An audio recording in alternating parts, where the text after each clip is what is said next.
Good morrow, scholars. Welcome back to New Moon. Okay, we are on chapter 23, The Truth, page 500. Hi, buddy. Artemis is in the room with me. He's such a good boy. Anyway, I had the sense that I'd been asleep for a very long time. I woke up like that. My body was stiff, like I hadn't moved once through all that time either. I didn't have that problem. My mind was dazed and slow. Strange, colorful dreams and nightmares swirled dizzily around inside of my head. They were so vivid, the horrible and the heavenly all mixed together into a bizarre jumble. There was a sharp impatience and fear, both part of that frustrating dream where your feet can't move fast enough, and there were plenty of monsters, red-eyed fiends that were all the more ghastly for their genteel civility. The dream was still strong. I could even remember the names, but the strongest, clearest part of the dream was not the horror. It was the angel that was the most clear. It was hard to let him go and wake up. This dream did not want to be shoved away into the vault of dreams I had refused to visit. I struggled with it as my mind became more alert, focusing on reality.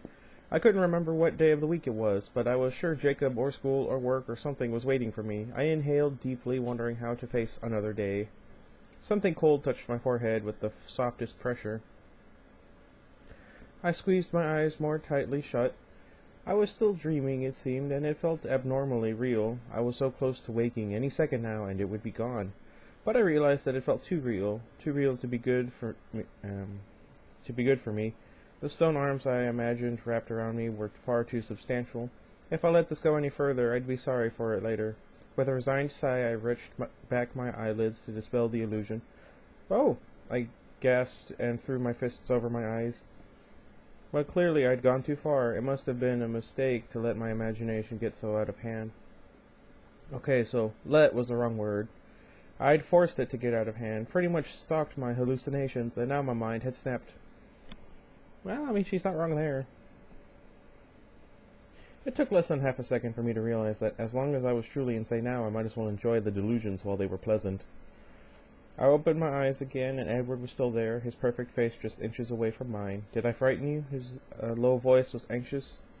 This was very good, as delusions went. The face, the voice, the scent, everything. It was so much better than drowning. The beautiful figment of my imagination watched my changing expressions with alarm. His irises were pitch black, with bruise-like shadows under them. This surprised me. My hallucinatory Edwards were usually better fed. I blinked twice, desperately trying to remember the last thing I was sure was real. Alice was part of my dream, and I wondered if she really had come back at all. Or if that it was just the preamble. There we go. I thought she'd returned the day I'd nearly drowned. Oh, crud. Hee hee hee. I croaked. My throat was thick with sleeping. What? It's like dry mouth? I don't know. Let me know down in the comments if that's what she meant. What's wrong, Bella? I frowned at him unhappily. His face was even more anxious than before. I'm dead, right? I moaned. I did drown. I don't say the word that looks like carp, but here it is 3 times in succession. This is gonna kill Charlie. Edward frowned too. You're not dead. Then why am I not waking up? I challenged, raising my eyebrows. You are awake, Bella. I shook my head. Sure, that's what you want me to think, and then it'll be worse when I do wake up, if I wake up, which I won't, because I'm dead. This is awful. Poor Charlie and Renee and Jake. Oh, right, Jacob. I work with a Jake, and I work with a Jacob, oddly enough. Anyway. I trailed off in horror at what I had done. I can see where you might confuse me with a nightmare. His short-lived smile was grim, but I can't imagine what you could have done to wind up in hell. Did you commit many murders while I was away? I grimaced. Obviously not. If I was in hell, you wouldn't be with me. He sighed. I don't know, I could think of a few reasons why he would be. I don't know. My head was getting clearer. My eyes flickered away from his face unwillingly for a second to the dark open window, and then back to him. I started to remember details, and I felt a faint, unfamiliar blush warm the skin over my cheekbones as I slowly realized that Edward was really truly here with me, and I was wasting time being an idiot. Well, she's not wrong there. Did all of that really happen then? It was almost impossible to reassign the dream, or my dream as reality. I couldn't wrap my head around the concept. That depends, Edward's smile was still hard. If you're referring to us nearly being massacred in Italy, then yes. How strange, I mused. I really went to Italy. Did you know I'd never been farther east than Albuquerque? He rolled his eyes. Maybe you should go back to sleep. You're not coherent. I mean, he's not wrong. I'm not tired anymore. It was all coming clear now. What time is it? How long have I been sleeping? It's just after 1 in the morning, so about 14 hours. I stretched as he spoke. I was so stiff. Charlie, I asked. Edward frowned, sleeping. You should probably know that I'm breaking the rules right now. Well, not technically, since he said I was never to walk through his door again, and I came in through the window, but still, the intent was clear. Charlie banned you from the house? I asked in disbelief, quickly melting away into fury. His eyes were sad. Did you expect anything else? My eyes were mad. I was going to have a few words with my father. Perhaps it would be a good time to remind him that I was over the legal age of adulthood. It didn't matter so much, of course, except in principle. All too soon there would be no reason for the prohibition. I turned my thoughts into less painful avenues. I mean, she's not wrong, but she lives there. She obviously can't take care of herself.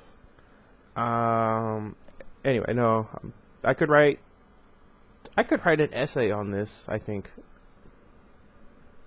Before I get too off topic, I'm going to make a story, I don't call it off topic, where it's every single thing is meant to distract you. And then I'll get sued by whoever owns Hot Topic. Oh, I get it. Where was I? What's the story, I asked. Wishbone? Oh, wait, no. That's not... Sorry. Where was I? I asked, genuinely curious, but also trying desperately to keep the conversation casual, to keep a firm grip on myself, so I wouldn't scare him away with the frantic gnawing craving that was raging inside me. What do you mean? What am I telling Charlie? What's my excuse for disappearing for... How long was I gone, anyway? I tried to count the hours in my head. Just 3 days. Well, no, that actually does seem relatively the right amount of time. Actually, no, I'd say 4 days. His eyes tightened, but he smiled more naturally this time. Actually, I was hoping you might have a good explanation. I've got nothing. I groaned. Fabulous. Well, maybe Alice will come up with something, he offered, trying to comfort me, and I was comforted. Who cared what I had to deal with later? Every second he was here, so close, his flawless face glowing in the dim light from the numbers on my alarm clock, was precious and not to be wasted. So, I began, picking the least important, though still vitally interesting, question to start with. I was safely delivered home, and he might decide to leave at any moment. I had to keep him talking. Besides, this temporary heaven wasn't entirely complete without the sound of his voice. Iggy, do something about Bella. He's ignoring me again.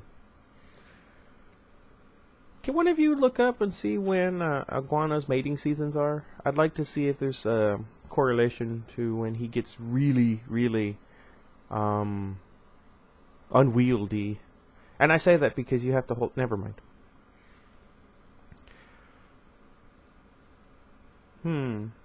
What have you been doing up until 3 days ago? His face turned wary in an instant. Nothing terribly exciting. Of course not, I mumbled.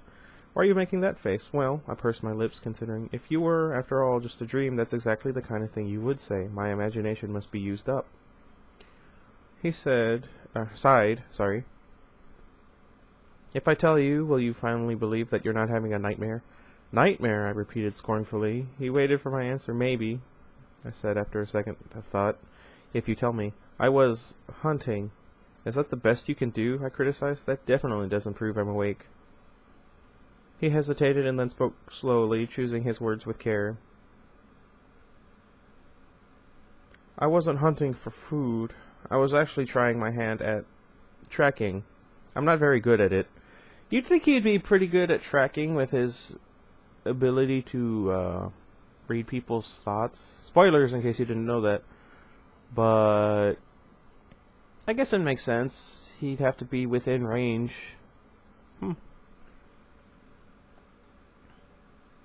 What were you tracking? I asked, intrigued. Nothing of consequence. His words didn't match his expression. He looked upset, uncomfortable. I don't understand.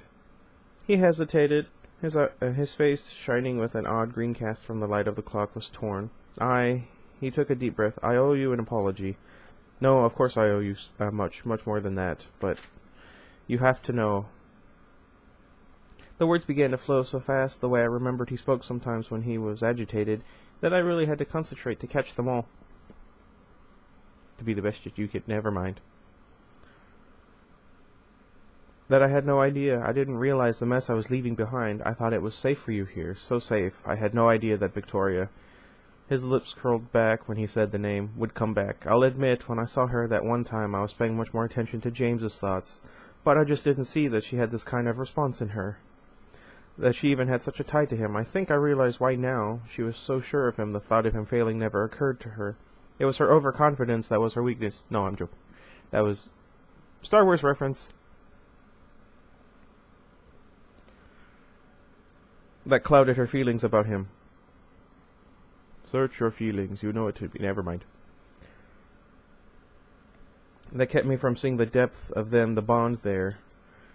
Not that there's any excuse for what I left you to face. When I heard what you told Alice, what she saw herself, and when I realized that you had put your life in the hands of werewolves, immature, volatile, the worst thing out there besides Victoria herself. He says that, but look at his behavior. Though, to be fair, they are immature in that they are freshly turned. But I think we all know what he means. Don't we? Why did I use that voice? Also, did you guys notice that my brother has a deeper voice than I? Where was I? He shuddered, and the gush of words halted for a short second. Please know that I had no idea of any of this. I feel sick to my core, even now. When I can see and feel you safe in my arms, I am the most miserable excuse for... I mean, he's not wrong. Why do I roll my eyes every time I say that? Stop, I interrupted him. He stared at me with agonized eyes, and I tried to find the right words, the words that would free him from this imagined obligation that caused him so much pain. They were very hard words to say. I didn't know if I could get them out without breaking down, but I had to try to do it right. I didn't want to be a source of guilt and anguish in his life. He should be happy, no matter what it cost me. I'd really been hoping to put this part off of our conversation. Sorry. Chest pains again. Like right in here. It feels like I'm being jabbed. I mean, I'm jabbing myself now, but wait. Where was I? It was going to bring things to an end so much sooner. Drawing on all my months of practice trying to be normal for Charlie, I kept my face smooth. Edward, I said. His name burned my throat a little on the way out. I could feel the ghost of the hole waiting to rip itself wide again as soon as he disappeared. I didn't quite see how I was going to survive it this time. This has to stop now. You can't think of things that way. You can't let this guilt rule your life. You can't take responsibility for the things that happened to me here. None of it is your fault. Yes, it is. It's just a part of how life is for me. So if I trip in front of a bus or whatever it is next time, you have to realize that it's not your job to take the blame. But it is his fault that you were there unprotected for so long. It's really lucky that they turned into werewolves in time for Victoria, huh?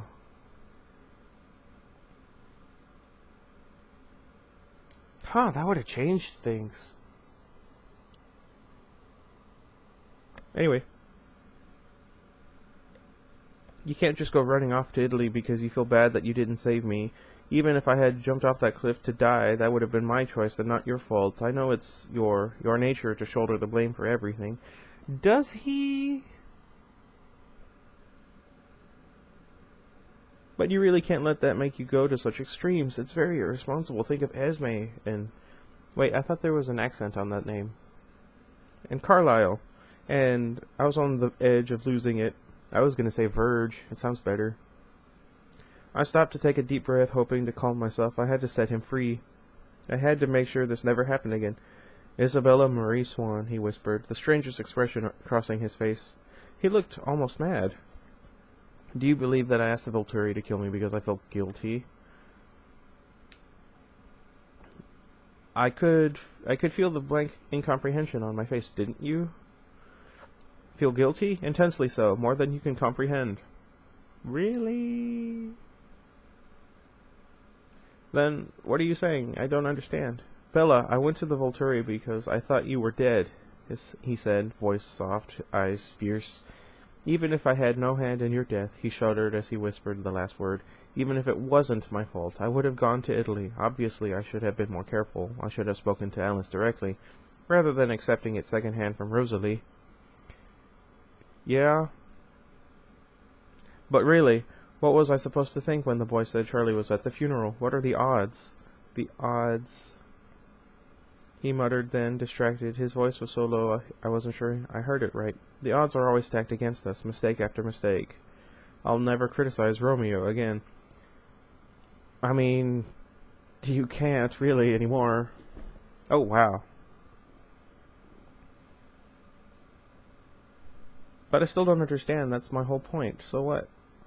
Excuse me? So what if I was dead? He stared at me dubiously for a long moment before answering. Don't you remember anything I told you before? I remember everything you told me, including the words that had negated all the rest. He brushed the tip of his cool finger against my lower lip. Bella, you seem to be under a misapprehension. I'll say. He closed his eyes, shaking his head back and forth with half a smile on his beautiful face. It wasn't a happy smile. I thought I'd explained it clearly before. Bella, I can't live in a world where you don't exist. I am... My head swam as I looked for the appropriate word. Confused. Yeah, I mean, she's not wrong. That worked. I couldn't make sense of what he was saying. He stared deep into my eyes with his sincere, earnest gaze. I'm a good liar, Bella. I have to be. Really? I froze, my muscles looking down as if for impact. Locking down. There we go. The fault line in my chest rippled. The pain of it took my breath away. He shook my shoulder, trying to loosen my rigid pose. Let me finish. I'm a good liar, but still, for you to believe me so quickly, he winced. That was excruciating. I waited, still frozen. When we were in the forest, when I was telling you goodbye, I didn't allow myself to remember. I fought to keep myself in the present second only. You weren't going to let go, he whispered. I could see that. I didn't want to do it. It felt like it would kill me to do it, but I knew that if I couldn't convince you that I didn't love you anymore, it would just take you that much longer to get on with your life. I hope that if you thought I'd moved on, so would you. A clean break, I whispered through unmoving lips. A clean break. Nope, she wouldn't be able to say it. I had to try. Exactly, but I never imagined it would be so easy to do. I thought it would be next to impossible, that you would be so sure of the truth that I would have to lie through my teeth for hours to even plant the seed of doubt in your head. I lied, and I'm so sorry. Sorry because I hurt you. Sorry because it was a worthless effort. Sorry that I couldn't protect you from what I am. I lied to save you, and it didn't work. I'm sorry. But how could you believe me after all the 1,000 times I've told you I loved you? How could you let one word break your faith in me? Why is it her fault? Anyway. I didn't answer. I was too shocked to form a rational response. I could see it in your eyes that you honestly believed that I didn't want you anymore. The most absurd, ridiculous concept, as if there were any way that I could exist without needing you. I was still frozen. His words were incomprehensible because they were impossible. He shook my shoulder again, not hard, but hard enough that my teeth rattled a little. Bella, he sighed, really, what were you thinking? And so I started to cry. The tears welled up and then gushed miserably down my cheeks. I knew it, I sobbed. I knew I was dreaming. You're impossible, he said, and he laughed once, a hard, frustrated laugh. How can I put this so that you'll believe me? You're not asleep and you're not dead. I'm here and I love you. I have always loved you and I will always love you. I was thinking of you, seeing your face in my mind every second that I was away. When I told you that I didn't want you, it was the very blackest kind of blasphemy. I shook my head while the tears continued to ooze from the corners of my eyes. Ooze, that's not a good word for tears. You don't believe me, do you? He whispered, his face paler than his usual pale. I could see that even in the dim light. You can't, why can't you believe the lie? Why can you believe the lie but not the truth? It never made sense for you to love me, I explained, my voice breaking twice. I always knew that. His eyes narrowed, his jaw tightened. I'll prove you're awake, he promised. He caught my face securely between his iron hands, ignoring my struggles when I tried to turn my head away. That's not a good thing. Where was I? Please don't, I whispered. He stopped, his lips just half an inch from mine. Why not? He demanded. His breath blew into my face, making my head swirl.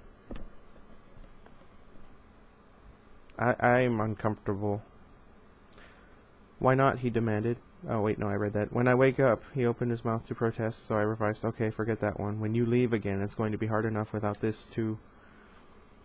He pulled back an inch to stare at my face. Yesterday, when I would touch you, you were so hesitant, so careful, and yet still the same. I need to know why. Is it because I'm too late? Because I've hurt you too much? Because you have moved on? As I meant for you to? That would be quite fair. I won't contest your decision, so don't try to spare my feelings, please. Just tell me now whether or not you can still love me after everything I've done to you. Can you? He whispered. What kind of idiotic question is that? Just answer it, please. I stared at him darkly for a long moment.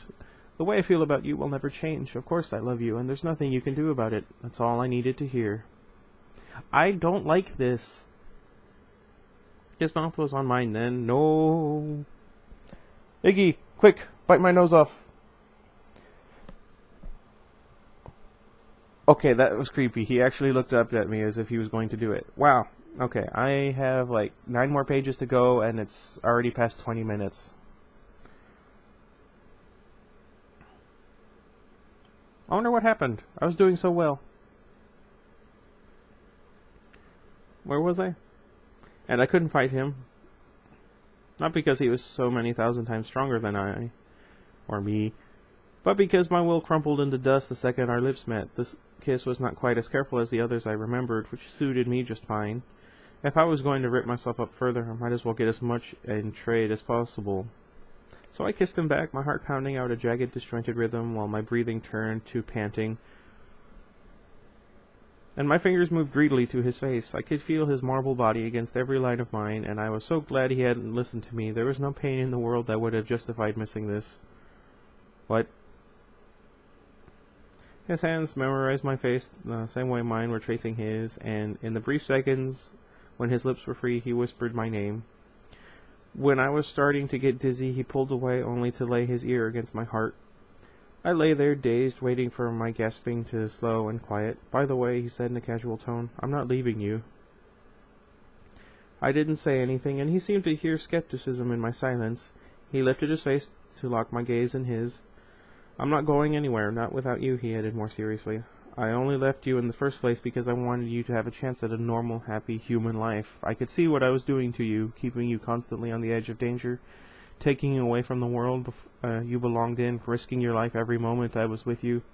So I had to try. I had to do something, and it seemed like leaving was the only way. If I hadn't thought you would be better off, I could have never made myself leave. I'm much too selfish. Only you could be more important than what I wanted, what I needed. What I want to need is to be with you, and I know I'll never be strong enough to leave you again. I have too many excuses to stay. Thank heaven for that. It seems you can't be safe no matter how many miles I put between us.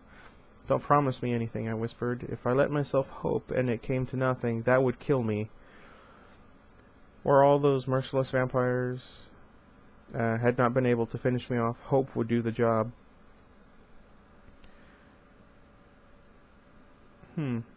Anger glinted metallic in his black eyes. You think I'm lying to you now? No, not lying. I shook my head, trying to think it through coherently. To examine the hypothesis that he did love me while staying objective, clinical, so I wouldn't fall into the trap of hoping you could mean it now, but what about tomorrow, when you think about all the reasons you left in the first place, or next month? When Jasper takes a snap at me, he flinched. I thought back over those last days of my life before he left me, tried to see them through the filter of what he was telling me now.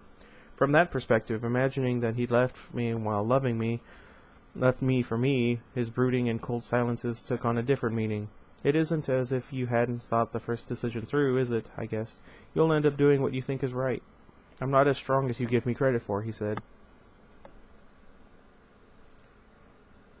Right and wrong have ceased to mean much to me. I was coming back anyway. Before Rosalie told me the news, I was already past trying to live through 1 week at a time, or even 1 day. I was fighting to make it through a single hour. It was only a matter of time, and not much of it, before I showed up at your window and begged you to take me back. I'd be happy to beg now, if you'd like that. I grimaced. Be serious, please. Oh, I am, he insisted, glaring now. Will you please try to hear what I'm telling you? Will you let me attempt to explain what you mean to me? He waited, studying my face as he spoke to be sure I was really listening. Before you, Bella, my life was like a moonless night, very dark, but there were stars, points of light and reason. And then you shot across my sky like a meteor. She was just the moon, and never mind. Well, technically, he didn't say that she was, but anyway. Oh, I get it. Suddenly everything was on fire. There was brilliancy, there was beauty, and when you were gone, when the meteor had fallen over the horizon, everything went black. Nothing had changed, but my eyes were blinded by the light. I couldn't see the stars anymore, and there was no more reason for anything. I wanted to believe him, but this was my life without him that he was describing, not the other way around. Your eyes will adjust, I mumbled. That's just the problem, they can't. What about your distractions? He laughed without a trace of humor, just part of the lie, my love. There was no distraction from the agony. My heart hasn't beaten almost 90 years, but this was different. It was like my heart was gone, like I was hollow. Like I'd left everything that was inside me here with you. That's funny, I muttered. He arched one perfect eyebrow. Or do you say arched? Funny? I meant strange. I thought it was just me. Lots of pieces of me went missing too. I haven't been able to really breathe in so long. I filled my lungs, luxuriating in the sensation. And my heart, that was definitely lost. He closed his eyes and laid his ear over my heart again. I let my cheek press against his hair, felt the texture of it on my skin, smelled the delicious scent of him. Tracking wasn't a distraction then? I asked, curious and also needing to distract myself. I was very much in danger of hoping I wouldn't be able to stop myself for long. My heart throbbed, singing in my chest. No, he sighed. That was never a distraction. It was an obligation. Excuse me? What does that mean? It means that even though I never expected any danger from Victoria, I wasn't going to let her get away with. Well, like I said, I was horrible at it. I traced her as far as Texas, but then I followed a false lead down to Brazil, and she really came here. I wasn't even on the right continent, and all the while worse than my worst fears. You were hunting Victoria? I half shrieked as soon as I could find my voice. Shooting through 2 octaves. Or do you say octaves? Charlie's distant snores stuttered and then picked up a regular rhythm again. Not well, he answered, studying my outraged expression with a confused look. But I'll do better this time. She won't be tainting perfectly good air by breathing in and out for much longer. Wait, what? Oh, okay, never mind, I gotcha. That is out of the question, I managed to choke out. Insanity, even if he had Emmett or Jasper help him. Even if he had Emmett and Jasper help him. It was worse than my other imaginings. Jacob Black standing across a small space from Victoria's vicious and feline figure. I couldn't bear to picture Edward there, even though he was so much more durable than my half-human best friend. Well... Then again,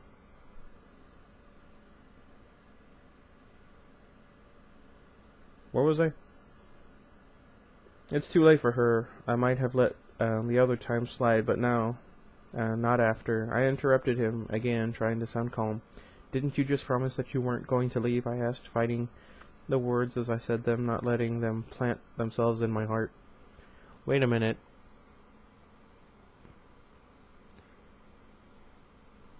He goes to Brazil, trying to track her. And that's where they spend their honeymoon. Spoilers! Never mind. Where was I? I asked, fighting the words as I said them, not letting them plant themselves in my heart. That isn't exactly compatible with an extended tracking expedition, is it? He frowned. A snarl began to build low in his chest. I will keep my promise, Bella. Victoria. The snarl became more pronounced, is going to die. Soon. Let's not be hasty, I said, trying to hide my panic. Maybe she's not coming back. Jake's pack probably scared her off. There's really no reason to go looking for her. Besides, I've got bigger problems than Victoria. Edward's eyes narrowed, but he nodded. It's true, the werewolves are a problem. I snorted. I wasn't talking about Jacob. My problems are a lot worse than a handful of adolescent wolves getting themselves into trouble. I mean, yeah.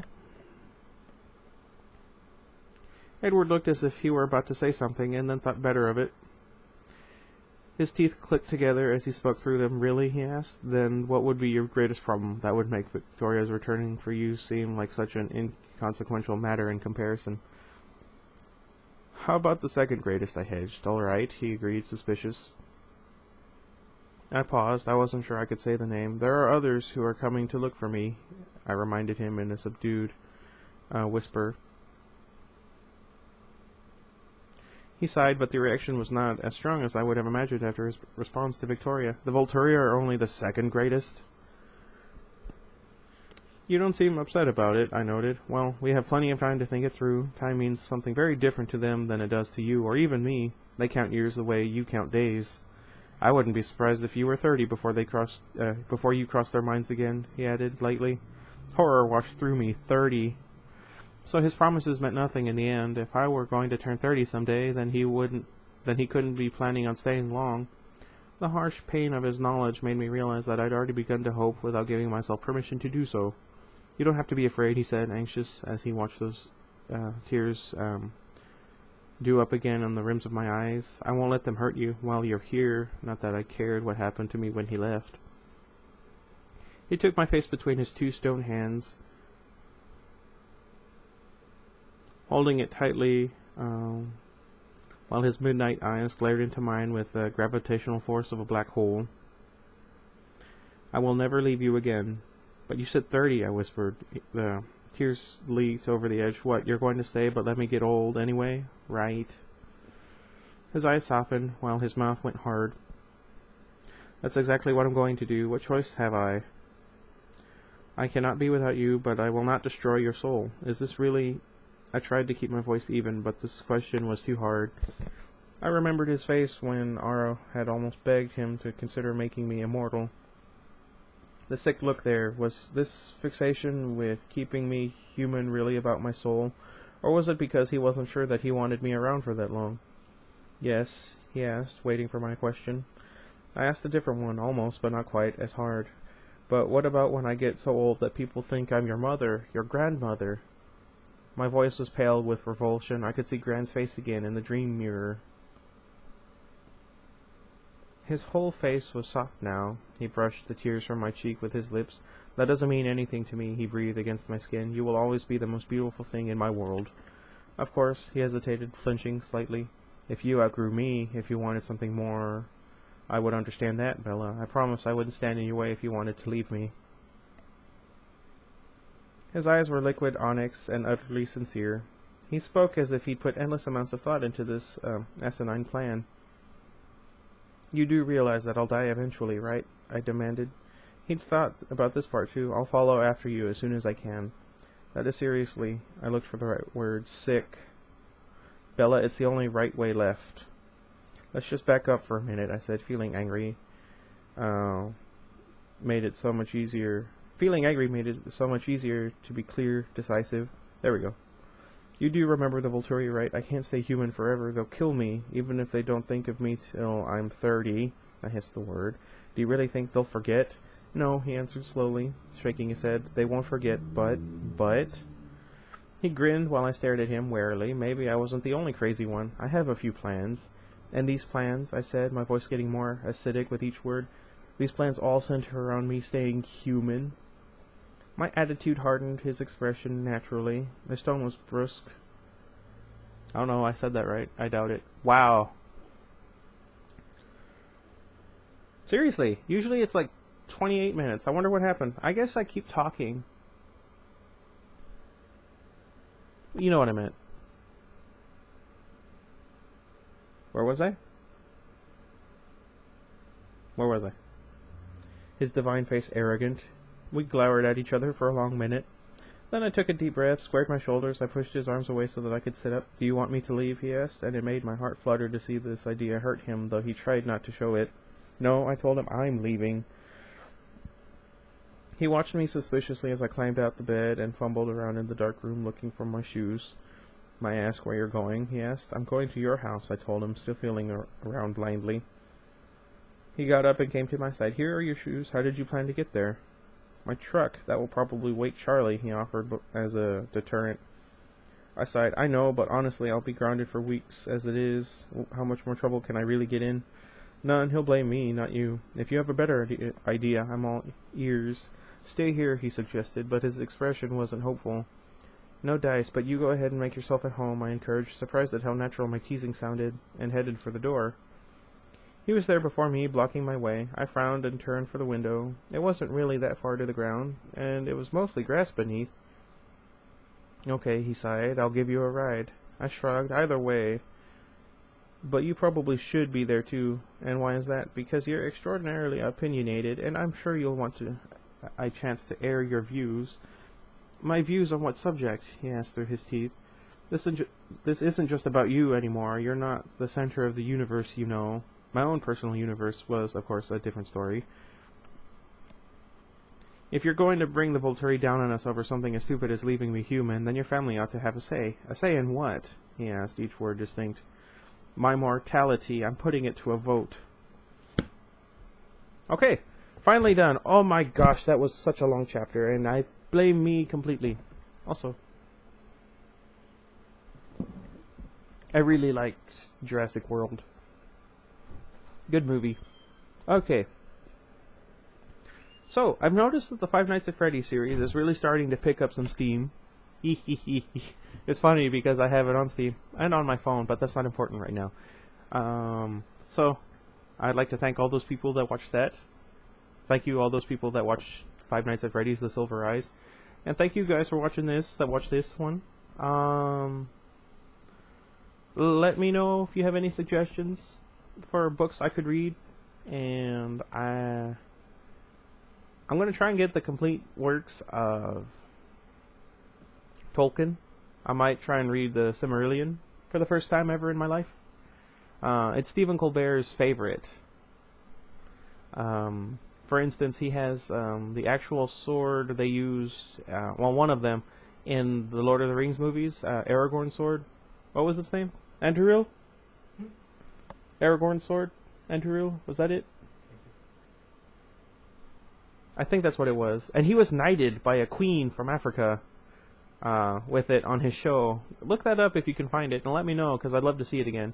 Anyway, before it ends up being 40 minutes, because we're at 39 and 01, 02, 03. Thank you guys for watching. I'm doing my best here. I'm having a lot of fun. I'm getting a lot of subscribers. For me, I think the last count was 65. Thank you. And I'm sad that I didn't get 64 out when there was 64, but, you know. Could one of you, like, unsubscribe for a day and then resubscribe so I can make that joke? Never mind. Until next time. Goodbye, everybody.